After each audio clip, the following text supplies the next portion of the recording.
Assalamu alaikum and peace. This is Imam Malik Mujahid. It has been a while when I traveled anywhere. I think March 15th was my last flight. Coming back Atlanta, I have gone to Atlanta for a function. After my arrival, they canceled everything and I was stuck in a hotel, which even does not have, it was a 5-star hotel, except that the restaurant has same reception who went in to bring me some omelette. And I have to define to him that he need to clean the plate and what I want in there and what I don't want.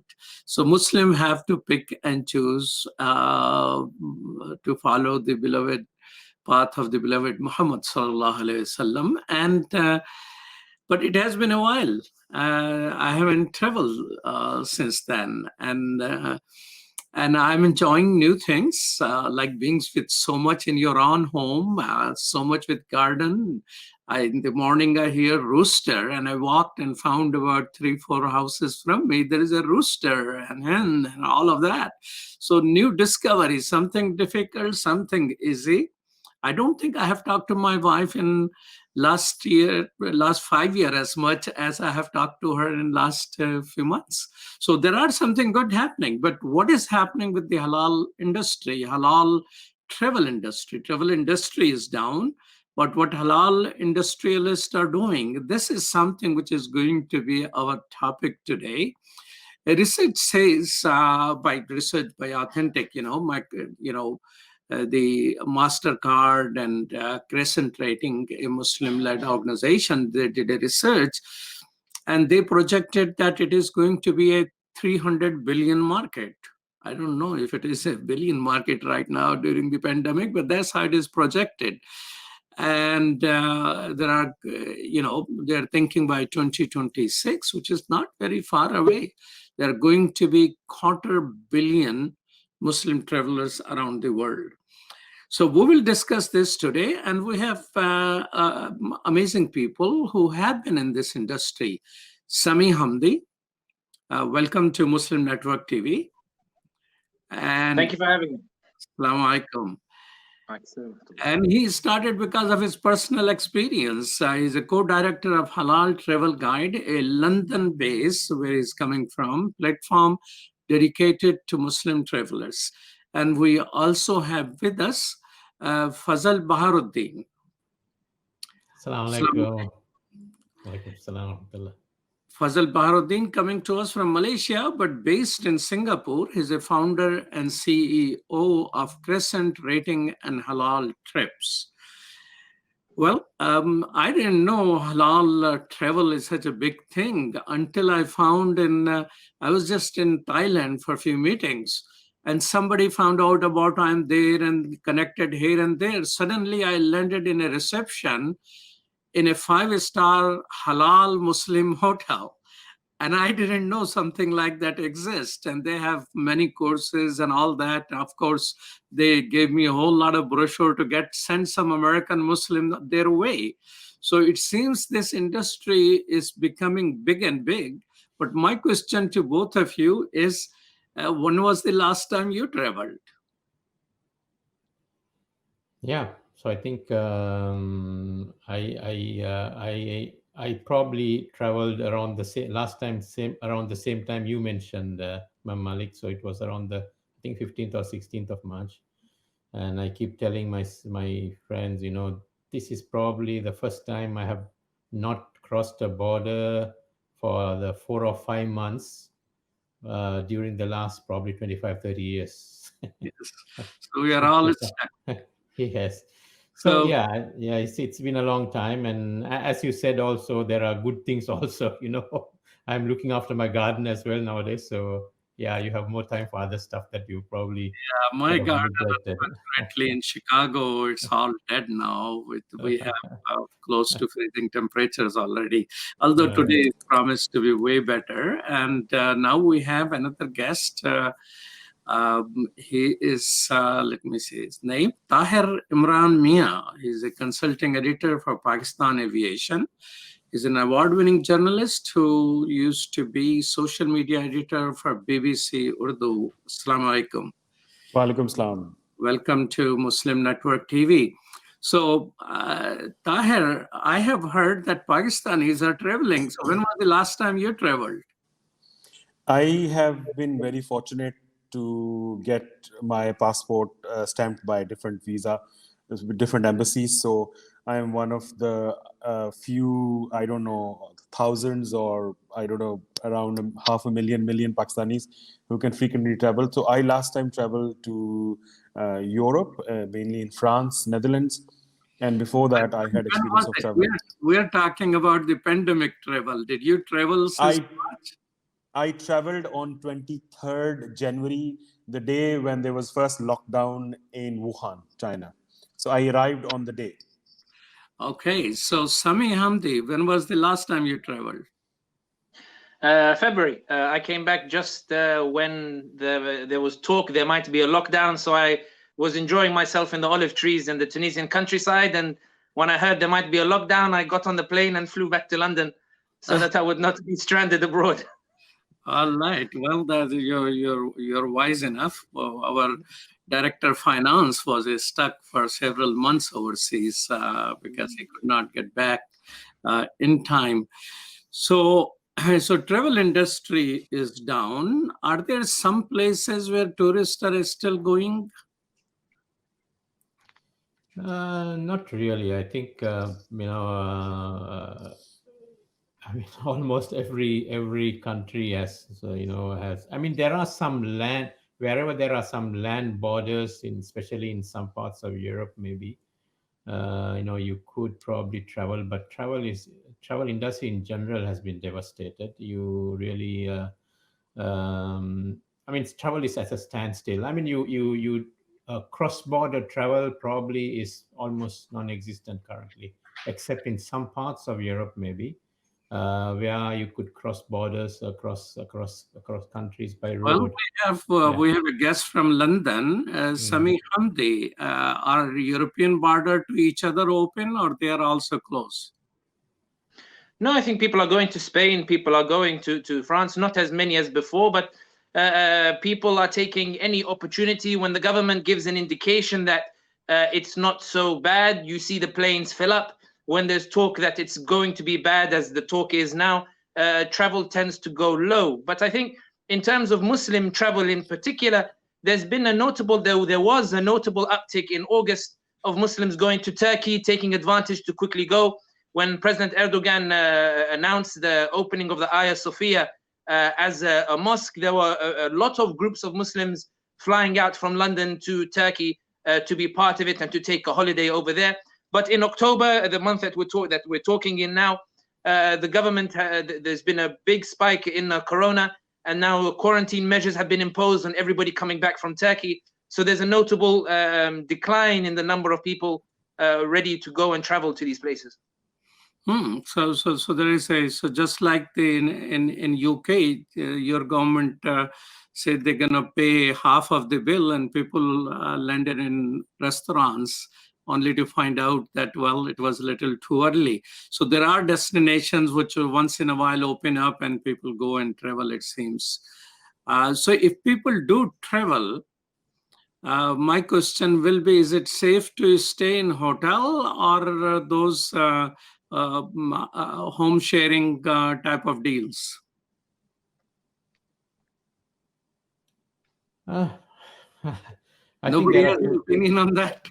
no, I think that there's a lot of discussions going on. I mean, if you look at the accommodation industry, there's a lot of work going on in terms of certifying some of them as clean, health wise and safety wise. So you have the big brands like even Escort and big other big brands and even in Singapore you have hotels which are in Singapore there is what you call a certificate called SG Clean.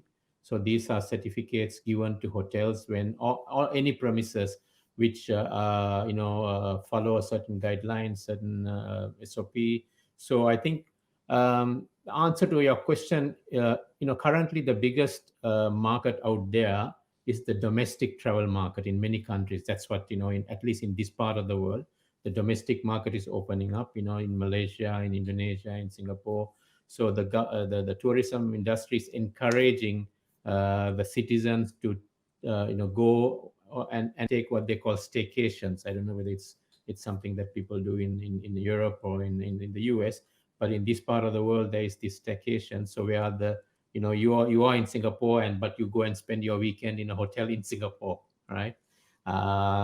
And in here mostly currently, I think it is the hotels where these things are happening right now.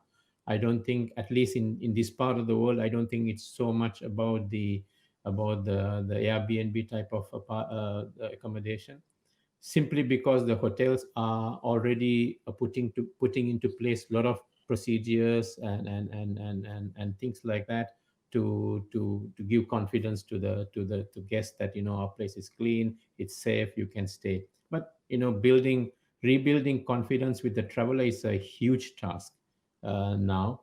That the people are worried whether they can catch the virus again. So it takes a lot of time, even though governments here in this region are subsidizing their domestic travel cost, hotel stay cost, but the take up is not yet there. So what is the situation, Sami, Hamdi? So some people you mentioned are traveling abroad, but as Fazal is saying, that domestic tourism and travel is increasing. We see the same thing in the United States. People even long weekends, when people travel a lot, they were taking cars and going around within the country instead of flying. So what is people in UK are doing? UK, are people taking more local tourism places?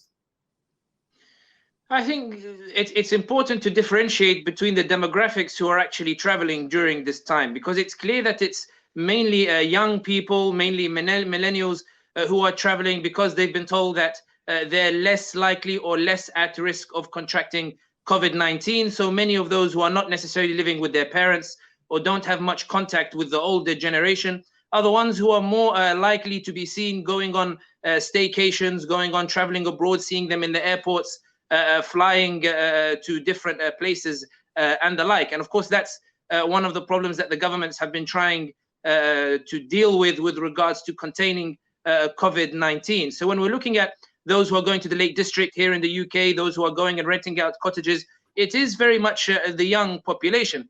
But of course, it's a double-edged sword in that we have the health minister here in the UK who implied that it was these young people who are going around and going on these staycations and the like who have resulted in the renewed spike in the coronavirus. So it's quite tricky in that while there is a desire to protect the hospitality industry by encouraging domestic tourism and encouraging these staycations, the UK example in particular, given that Fazal is here, so there's no point in me talking about that Asian side of the market, but in the UK in particular, the question is, how do we rescue the hospitality industry now that these staycations and the like have proven to be, according to the government, one of the part of spreading the coronavirus? So it's quite tricky, and this is why I alluded to that. In August, we saw a sudden increase in travel. In the beginning of September, we saw a sudden increase in travel. Towards the end of September, beginning of October, there's a notable decrease, a notable decline. Again, it's all about the messaging. If tomorrow, my opinion is, if tomorrow the government says, yes, okay, we're not going to do lockdown and things are under control, the hospitals won't be under pressure, I do think a lot of the youngsters, a lot of the millennials and the like, me being one of them, obviously, I'm not that old, but would be going out and trying to board the planes to go elsewhere, provided you don't have to do 2-week quarantine. So I have interviewed physicians from Pakistan. I'm asking Tahir, and they were saying that the cases of COVID-19 has gone down substantially. Hospital beds are free, and schools have opened up. So does it mean the travel within Pakistan is back to normal?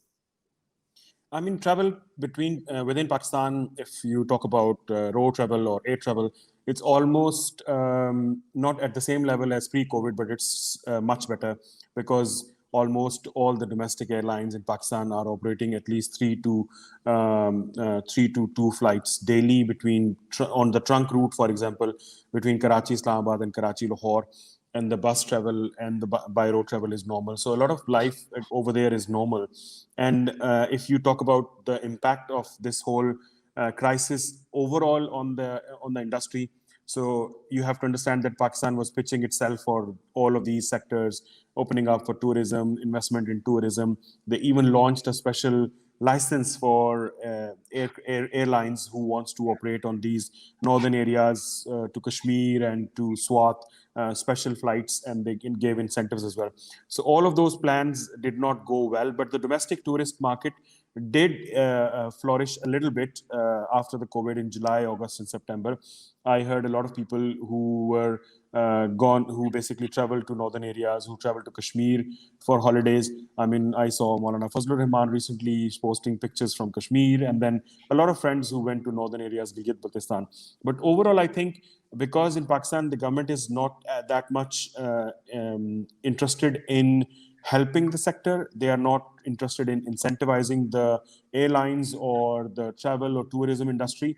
So people are taking the risks on their own. And that is what basically worries a lot of people in Pakistan, because they have to take the sort of financial burden on themselves. If, for example, there was a new airline launching which has to operate domestic flights for 2 years. They delayed the flights at least till the end of this year. So there is a lot of investment that has been stopped. There were a lot of projects that are not happening. There were new hotels that were opening or about to be opened.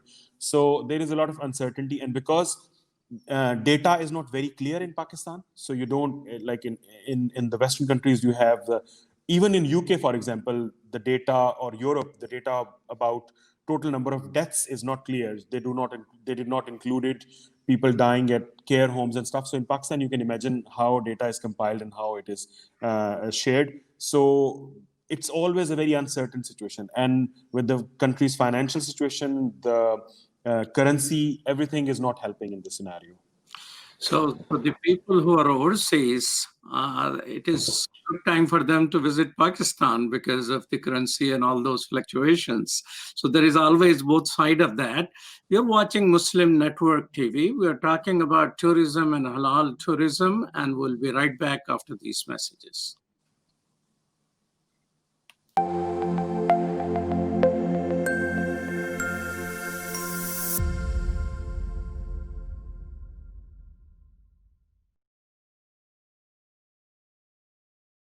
My wife, she's a professor at the University of Cincinnati, who's Catholic, and by her watching and listening to our 3-year-old son watch Adam's World, she ended up taking Kalima Shahada. She embraced Islam because she learned so much about Islam and the other prophets. It really affected our life in a great way, and because of Sound Vision and Adam's World, we're Muslims. I took my Shahada 15 years ago, and I actually am from a rural part of Ohio. And so I found the catalog for Sound Vision, and I ordered the tapes and the CDs and the books, and I used those, and especially for my little daughter, that's how we basically learned our Islam, and Islam entered our hearts through the wonderful works of Sound Vision. Okay, assalamu alaikum, brother. I just want you to know that I love the Sound Vision website, that a lot of times when I'm looking for information, especially as it relates to homelessness, domestic violence, and women issues, I go to that website, and then I see what you've written, and then I copy and paste it and spread the word, because the wisdom is there. So I can't do any better than what Sound Vision has already done. Sound Vision is our survival guide. It is the organization that provides skills for Muslims how to survive and thrive in this community here in the US. Assalamu alaikum, my name is Anam, I'm in 11th grade, and I grew up with Adam's World, and what it taught me was unity, respect, and love for the Muslim Ummah. Adam's World is the greatest show ever made. Take me to the Kaaba, man. I love that puppet.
Welcome back to Muslim Network TV. This is Imam Malik Mujahid, and I'm talking with Sami, Hamdi in London, Tahir, Imran, Mia in Pakistan, and Fazal Bahardeen in Singapore and Malaysia.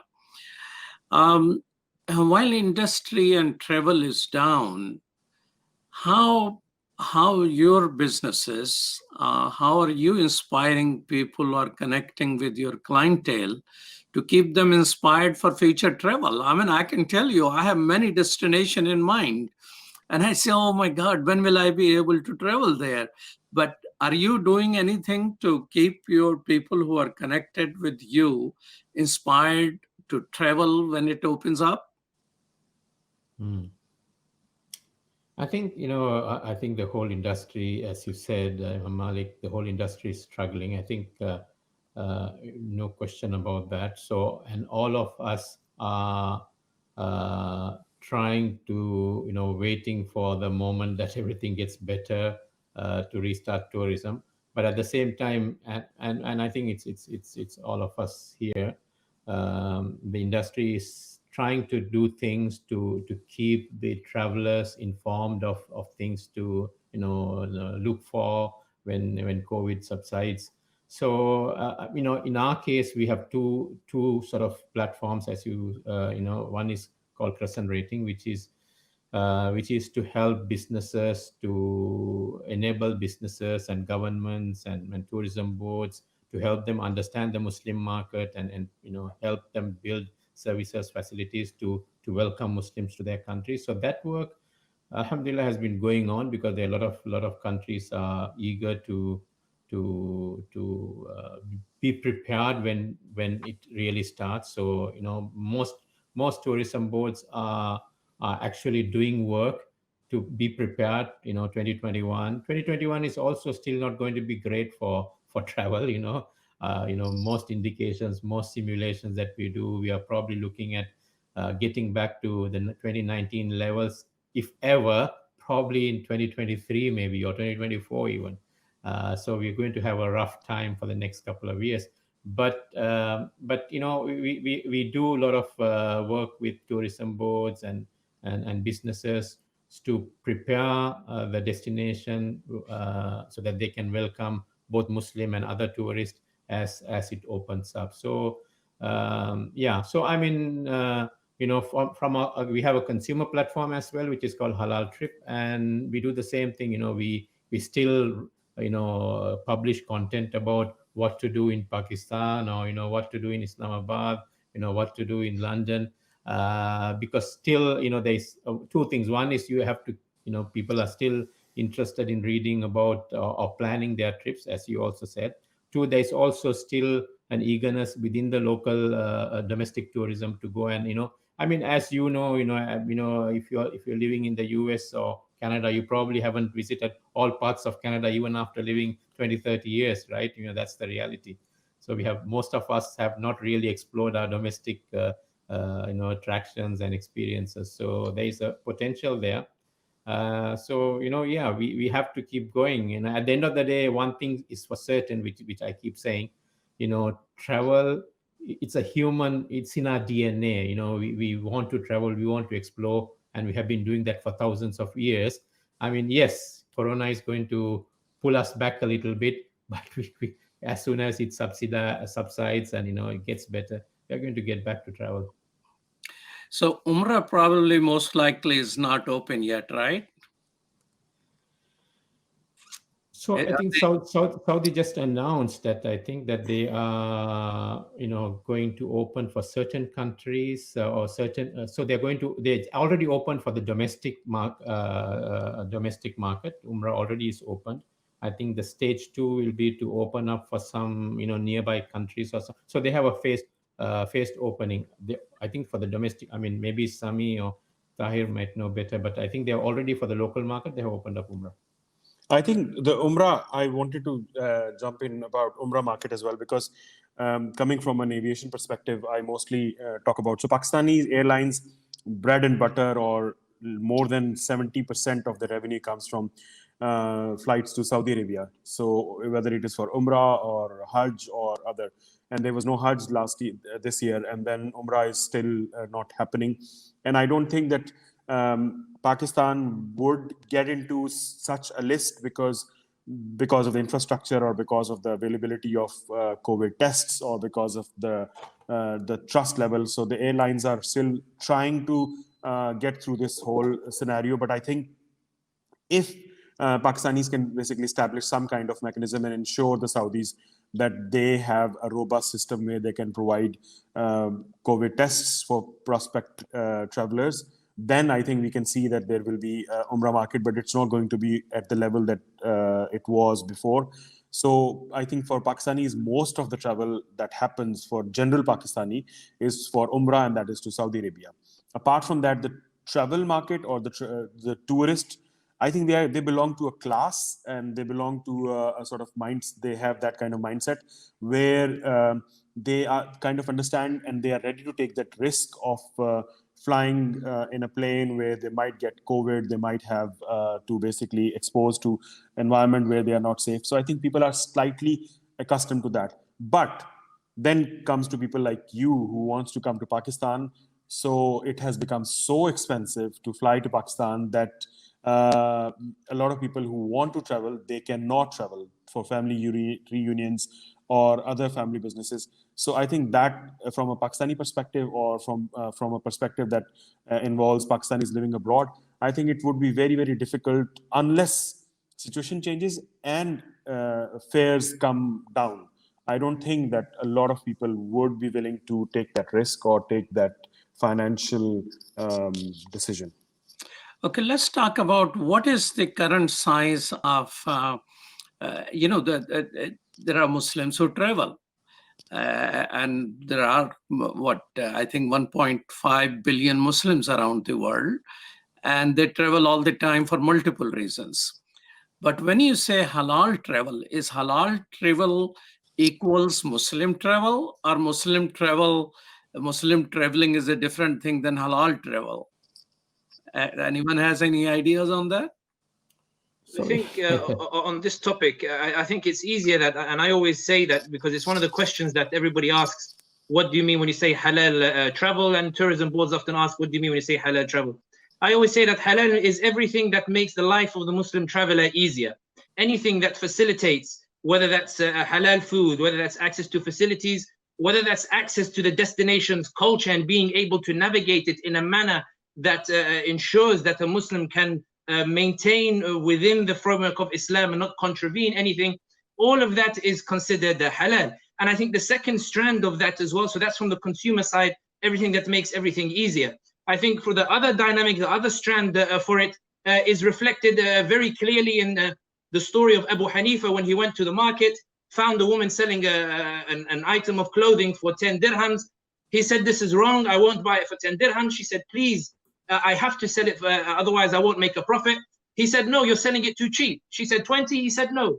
30, he said no. 40, he said no. 50, he said, yes, I will buy it for 50 and make sure that you sell it for 50 and never sell it lower because you're affecting the wider ecosystem. So that's the second strand when we're talking about halal industry. And the reason why I mentioned these two is because, for example, at Halal Travel Guide, that's what we're trying to get the actors who are involved in the industry, those who are involved in developing infrastructure, those who are involved in developing the industry, we are getting them to come up with a uniform understanding of what halal means, particularly given that even the Muslim audience has yet to fully grasp what halal is. And the reason why I give the broad definition of halal is because it incorporates the likes of Japan and Korea, who are taking significant steps in order to try to cater for the Muslim audience, to grab that Muslim audience. 4 years ago, when we presented at the Halal Expo, they was talking about halal food. Now they're talking about how to facilitate cross-cultural dialogue so that the Muslim, when he travels to Korea, can access Korean society and understand it within a framework that allows the Muslim to fully grasp it, and vice versa. In terms of the second dynamic and about the ecosystem, the reason why I mention this is that the halal industry is recognized by practitioners in the conventional travel industry as an extremely lucrative market. When you talk about 1.6 billion Muslims in the world, the conventional travel market players, they see a gold mine. They see an opportunity to really get involved in this market and persist in developing it, which leaves it at risk of succumbing to the rabid capitalism that results in these very different tiered countries and affects the development of infrastructure in the various different Muslim countries. So in other words, promoting that ecosystem, which is something that we at Halal Travel Guide try to do by insisting that every trip that we offer is with engagement with a local partner on the ground who understands the local dynamics much better. And so I don't take up too much time. I'll give you an example of this in that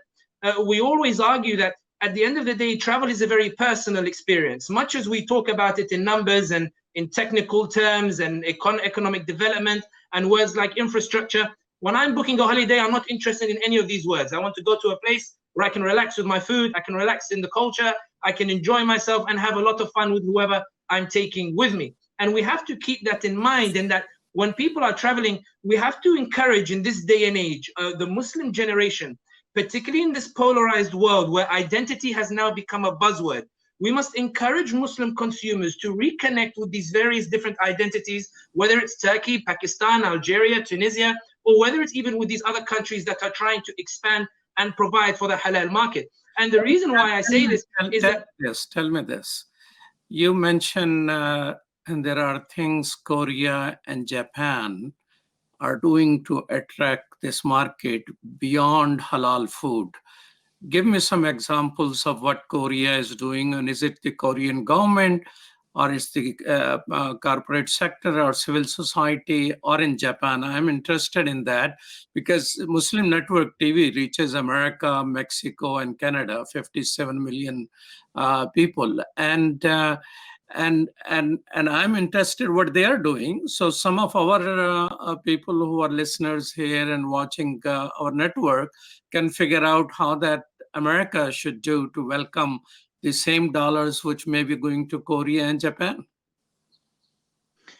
I think first and foremost, the reason why it's a bit difficult to compare Korea and America is that Korea has a certain pull as a result of a number of Korean drama that has come out, that has been consumed by much of the Muslim population, who become so mesmerized by it that Korea now has become a hotspot destination. So Korea was receiving Muslim travelers, but they were not returning because they found Korea to be not necessarily hostile, but very difficult to navigate in terms of food, very difficult to navigate in terms of communication, in terms of how to move about. So Korea started with a halal month, whereby the government would give incentives to restaurants who would use halal meat in order to gauge to what extent they were Muslims would start using these kinds of restaurants. When this succeeded, they began to expand. So they got the winner of the Korean Master Chef to launch a series on YouTube whereby he's cooking halal food and explaining to the Koreans how Muslims enjoy halal food in a bid for them to start incorporating it. Then the Korean government began lessons for Korean entities for them to understand Islam, understand Muslims, understand how the Muslims operate. And now they're in discussions to open musalla and open various different prayer facilities, and also now trying to explore at this moment in time how to translate Korean culture and Korean history to the Muslims and provide an environment in which the Muslims can explore it without feeling uncomfortable, i.e. in an environment where there is no alcohol, in an environment where there is women can wear hijab and not feel under pressure, under stress, or the like. It's a work in progress with regards to Korea, but they are taking significant steps. Japan is a bit slower in understanding, but they are taking strides in trying to understand. You'll have heard about the mobile prayer room that they were planning for the Olympics for Muslim athletes, because they believed, okay, we want to show here that we respect Muslim prayers.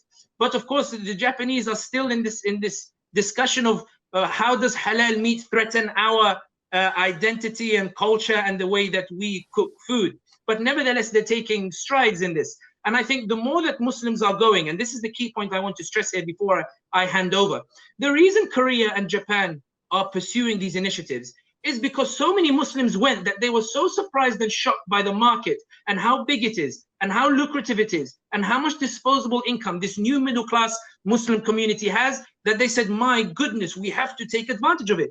We have to grasp it. And the last point I will make on this is that's put pressure on Muslim countries who became complacent in how they catered to Muslim travelers. They focused a lot on Europe and on the US, but not on the Muslim traveler. So now when you look at indexes, you see non-Muslim countries rising and starting to challenge Turkey, Malaysia, and Dubai, which were the traditional hubs where Muslims thought they could travel in order to feel relaxed with access to halal food and access to halal facilities. And we argue at Halal Travel Guide, at least whenever we talk to some of the OIC countries, that if they're not careful, they will lose the size of the market that they have traditionally monopolized if they do not be wary and start to take the Muslim market seriously, as opposed to their continued focus on Europe, on the US, on non-Muslims in particular. Brother Sami, you are very good. You can have until this travel industry is down, you can also start another work, being a khatib in a Jummah Masjid also. You're very good at that. Okay, you're watching Muslim Network TV. We'll be right back after these messages.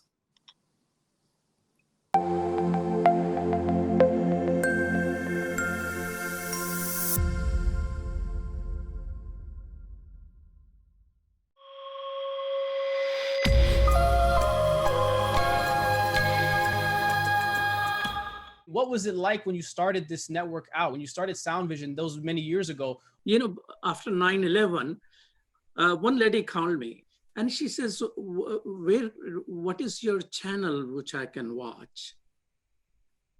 And I say, I'm sorry, we don't have a channel. And you know what she said? She said, then how America will know about you? SubhanAllah. Anything you want to say to the people who are watching? We had one sister who messaged that she grew up on Sound Vision. What do you say to the people who have been long supporters? Thank you. Thank you. It is because of you we are able to do all of that. So the generation of Adam's World, you need to take it over for the next generation. And that's my invitation to you. So keep telling everybody where to watch. They can watch it on Galaxy 19 satellite, Amazon Fire TV, Apple TV, or easy thing, muslimnetwork.tv, or our YouTube channel, or our Facebook channel. And with your help, inshallah, ladies, the one who called me, what channel should I watch Muslims on? Answer is here and now.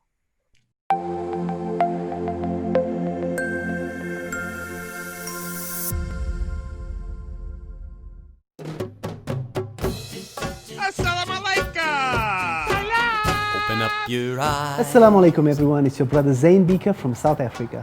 One of the first educational programs ever produced for Muslim children was the ever popular Adam's World series.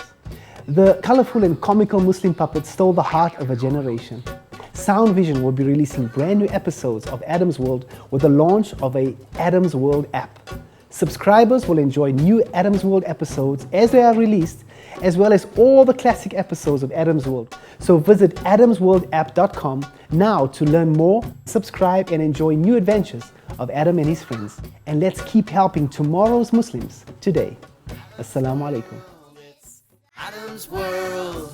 Believe me, there's a lot to see. Bismillah, let's explore.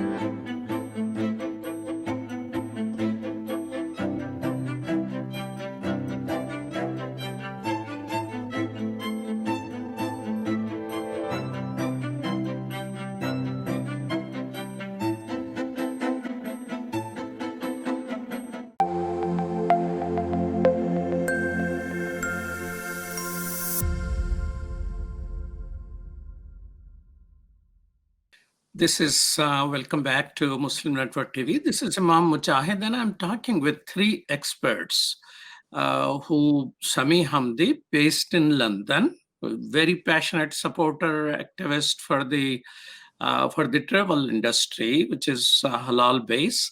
Tahir Imran Mia, who is based in Pakistan, and Fazal Bahardeen, who is based in Singapore. Now, you were talking quite a bit, Sami Hamdi, about what South Koreans and Japanese are doing. Fazal Bahardeen, you are in the neighborhood. You're a stone throw away from these countries. What has been your experience? Are they approaching you and your group how they can enhance their services? True.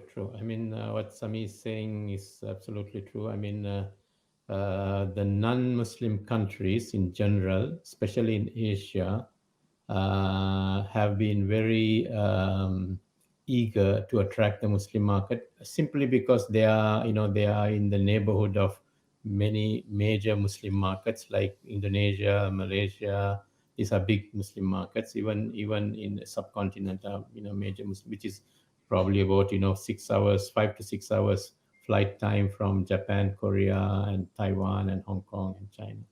So definitely. So what I think what we, apart from many things that we do, we have been releasing an index called Global Muslim Travel Index since 2015, which is called MasterCard Present Rating Global Travel Muslim Index, where we actually rank countries based on how Muslim friendly they are in terms of welcoming Muslims. So we look at almost 40 data points across many areas, availability of halal food and prayer facilities and all that. And what we have seen is we released the last report in 2019, and we were supposed to, normally we release the report in April, May timeframe every year with MasterCard, and this year we pushed it back because of the COVID situation.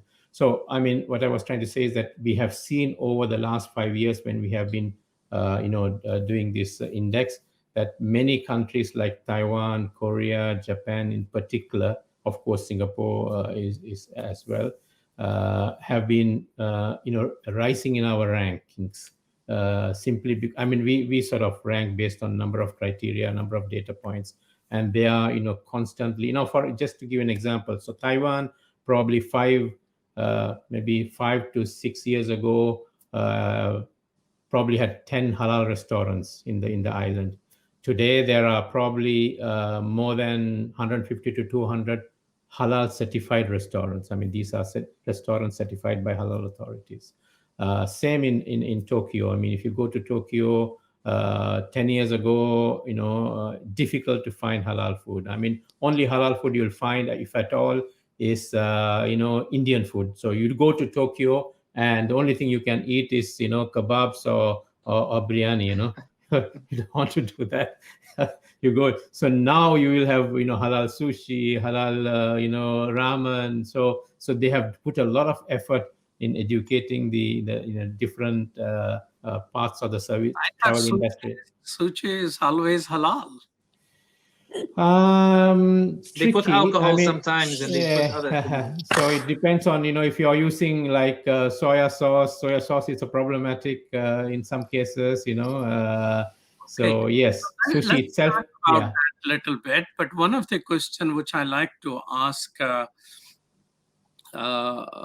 Tahir is that the Pakistanis from the USA who are working here or who are settled here, they send $2 billion to Pakistan every year. And I'm pretty sure they probably travel often to Pakistan as well. Why somebody cannot have a charter flight? If travel is becoming difficult from here to Pakistan, people who still want to go, I mean, here's an opportunity. People who can send Pakistan $2 billion, they have capacity to go and visit. I mean, I can say, for example, a couple of my children have never been to Pakistan. And they're grown up, they're making their money. I mean, if there is a system that they arrive and they go to all those beautiful places in Kashmir and Swat and see what Pakistan is, and do a little bit of what Korea and Japan is doing, because they want, we want our children to learn a bit about Pakistan, maybe improve their Urdu a little bit, maybe, learn few things. If they don't know how to cook biryani and kebab, which brother Fazal found everybody's eating over there. So what about this line of tourism? I mean, it's very interesting you ask, because the owner of Pakistan's second largest airline Air Blue is American Pakistani. And before that, the second largest airline that went bankrupt, Shaheen Air International. The owners of Shaheen Air International were Canadian Americans. So they were Shehbai family based in Canada. They have businesses in Canada as well. And so it's very, very interesting that why nobody thought about this idea. Because right now it's the golden opportunity, because Pakistan International Airlines it's stopped from flying to Europe. And British Airways and Virgin Atlantic has taken advantage. So Virgin is going to start flying to Lahore, Islamabad. British Airways is flying to Islamabad. It has started flying to Lahore. It will start flying to Lahore. So they are taking the opportunity. On the other side, I think a lot of people think that it is a very, very difficult market, and it's not. It's very complicated. There are many, many organizations. There are many, many companies. Like there is a company based in UK called Titan Airways, or there are other companies who can offer you charter services based on number of passengers you have. There is a company based in Malaysia as well that provides these sort of like ad hoc charters. So I think nobody thinks about that. And if somebody wants to pay a little bit more, there are private jet charter companies based in Pakistan, based in UAE, based in other countries, who can basically provide this kind of opportunity. And if you are a daredevil, I mean, there was some Sikh who traveled on a bus from Canada to Kartarpur. So, I mean, the road is there, the airlines, the system is there. It just needs somebody who wants to come out of their comfort zone and maybe take the adventure head on. I think there are many examples I can quote here. Okay, so a question which I would like to ask you, that how many countries each one of you have been? Don't give me a total number. Yeah. 50, I think I've been to 16 countries. 16 countries. Fazal?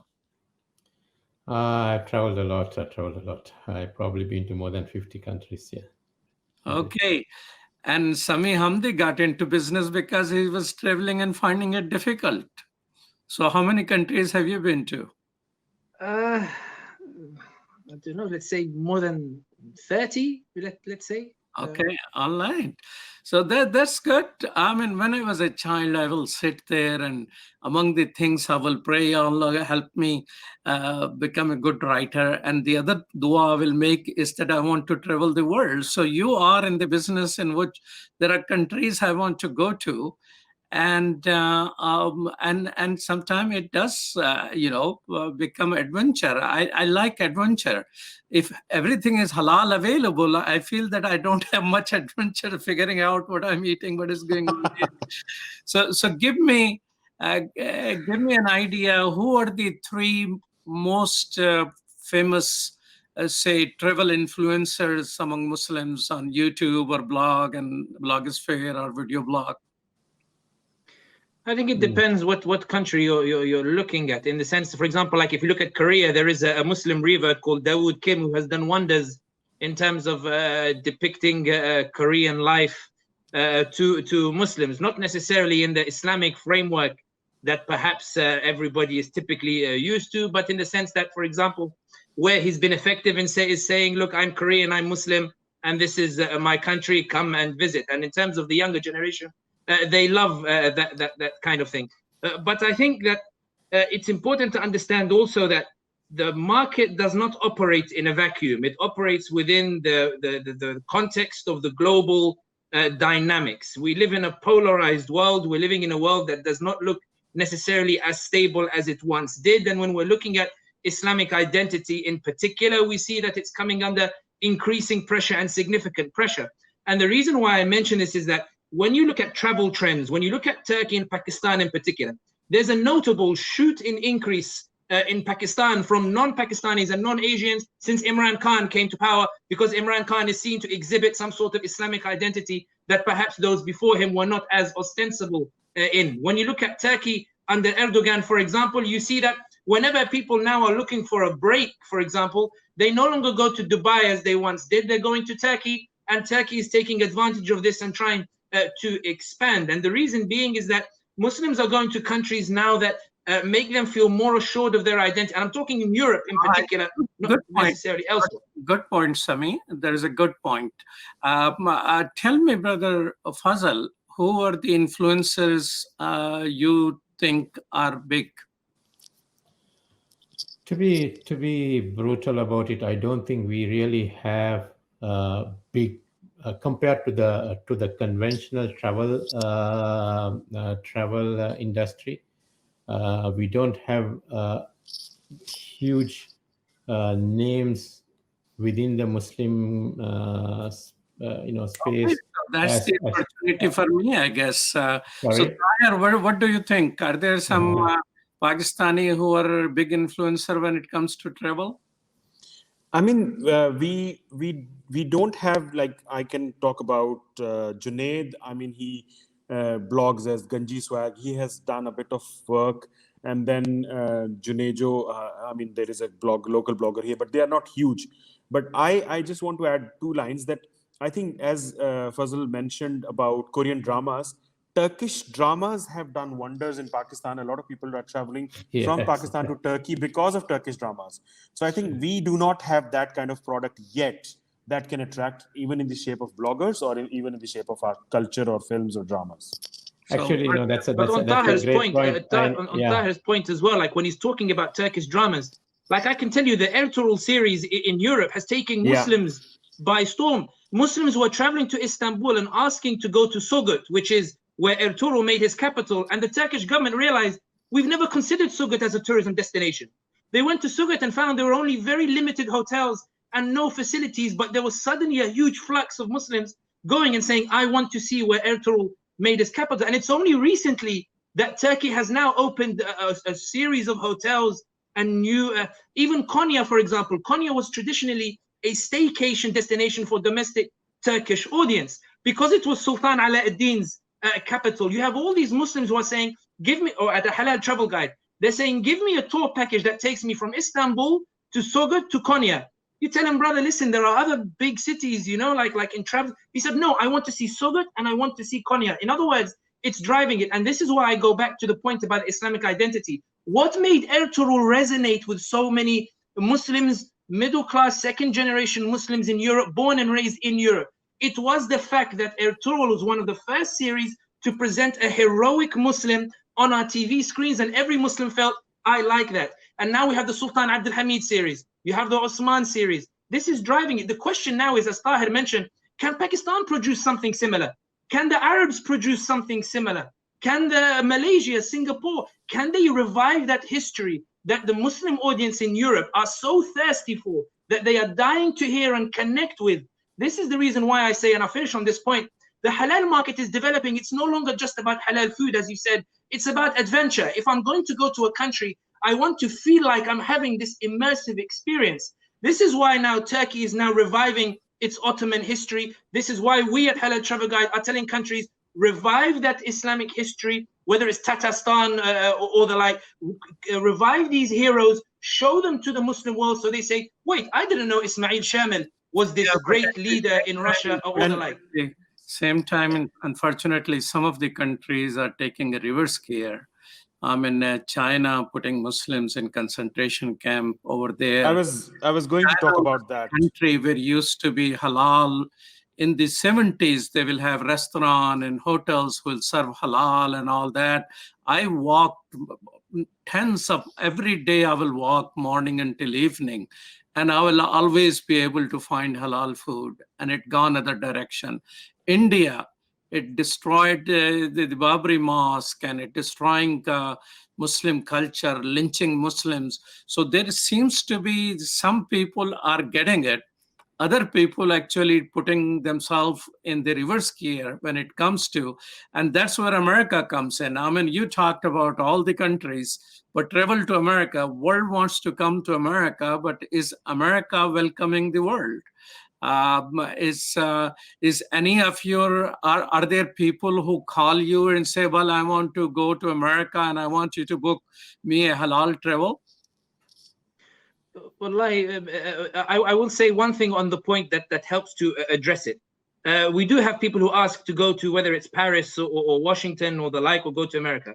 But I think the key point that I want to emphasize is this. The halal market is rising at a meteoric rate. And the reason why I mentioned Korea and Japan is to demonstrate that non-Muslim countries are seeing such an opportunity with the halal market and seeing that influx that they are now catering to the Muslim market. In other words, we've become a market block that's worth catering for. The question for Muslims, or the question of people like Fazal at Crescent Rating, the question of people like me and other operators in the halal industry, to what extent can we leverage that power? How can we leverage the power of 1.6 billion Muslims around the world looking for something relatively specific in the halal travel market? How can we leverage that to get gains from these other different non-Muslim countries, whether it's China or whether it's India or the like? And I'll give just one small story, of course. The problem with Sami is that I love to hear you more. You're such a passionate brother. I mean, I'm telling you, if you go to Pakistan and start giving sermons, you will become a travel industry. People will come to see you and Imran together. But I need to conclude the show now. But give me, each one of you, give one of your website, please. So people who are watching and they want to connect you on the professional basis or services, because time is up. Give me Sami Hamdi. What is London-based Sami Hamdi? What is your website? halaltravelguide.net. But if you just put Halal Travel Guide, you'll find that we've already been featured in New York Times and The Guardian. You'll find the links there as well if you're researching halal travel. Fazal Bahardeen from Singapore. What is your website? Halaltrip.com. If you are a consumer, if you are a business, want to get help, then it's crescentrating.com. Okay. Tahir, do you have a website where you write? I write for BBC, so most of my writings are on BBC, but you can find me on Twitter at Tahir Imran, simple. Twitter at Tahir Imran, simple. Not simple is not included in Not there. In simple. Yes, Tahir Imran at the rate Tahir Imran. Yes. Okay. Well, thank you so much, Sami Hamdi, for your passion for travel. Aman, you're inspiring me to make a movie about Muslims in America, so people around the world come here. And yeah, I think Sami should start a YouTube vlog. All right. Very interesting. Good. I think it's good that we come together. Like, I met Fazal in Istanbul, and I had an inspiring conversation, and it's only gone from there, and I look forward to working with everybody. And thank you so much, Tahir, and thank you so much, Fazal Bahardeen. It's just amazing to talk to all of you.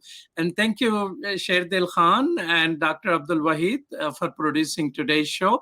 This is Imam Malik Mujahid, and we're watching Muslim Network TV on Galaxy 19 satellite covering USA, Canada, and Mexico. Also Amazon Fire TV, Roku, and Apple TV, and our own website, muslimnetwork.tv. Peace, salam, enjoy yourself, be healthy, productive, and travel safely, that is.